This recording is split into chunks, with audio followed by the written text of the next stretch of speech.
রাতলে মুন্ডেশ্বরী নদীর চর জেগে উঠছে। বালি মাফিয়ারা নতুন করে মুন্ডেশ্বরী নদীর নিয়ন্ত্রণ নিতে শুরু করেছে, অভিযোগ এলাকাবাসীর। ট্রাকে করে নদীর বালি তুলে পাচার করা হচ্ছে, পাড়ের ভাঙন ধরেছে।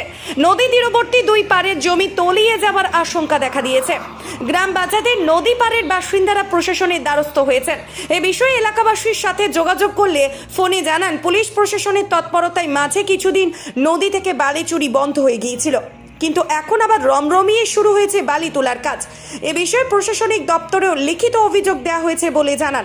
ঘটনাটি হচ্ছে হুগলির পুরসুরার অন্তর্গত সোয়ালুক মৌজাই নদীর পার এলাকায়। এ বিষয়ে কি জানাচ্ছেন বিস্তারিত দেখুন।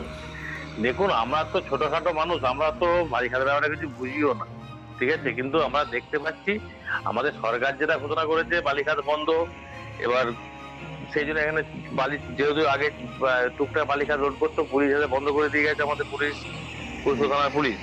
এবার ওপরটা আমাদের পুরসুর থানা পড়ছে না, কিন্তু হুগলি জেলা পড়ছে।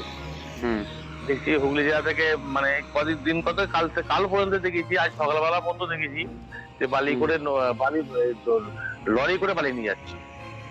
কতদিন ধরে চলছে? এবার কারা নিচ্ছে, কেন নিচ্ছে, এটা কিন্তু আমরা জানি না। এ থেকে কি এলাকার ক্ষতি বা নদীর উর্বরতা বা এলাকার গ্রামের বাসিন্দাদের ক্ষতি? অবশ্যই, হ্যাঁ, একটা ভাষাও নষ্ট হচ্ছে আমাদের এখানকার। বালিগুলো কেটে নিয়ে চলে যাচ্ছে, গর্ত হচ্ছে নদীটা। এই জায়গাটার নাম কি বললেন? ওই আপনার পুরসুরা জিপির যেটা দেখলাম, পুরসুরা জিপির লিখেছেন দরখাস্ততে, আপনারা লিখেছেন পুরসুরা জিপির মুন্ডেশ্বরী নদী, ওইটা। হ্যাঁ, মুন্ডেশ্বরী নদী। আর সোয়ালুক মৌজাই। আচ্ছা, দিয়ে এখন মানে এইভাবেই কতদিন ধরে চলছে ব্যাপারটা একটু যদি বলেন। আজকে প্রায় 1 মাস ধরেই চলছে। কারা চালাচ্ছে বা কেন চালাচ্ছে এটা কিন্তু আমরা জানি না। আমরা জানি না দিন বা রাত যখন খুশি চলছে। হ্যাঁ, এইটুকু আমরা শুনেছিলাম যে বালিখাতে একটা অনৈতিক কাজ।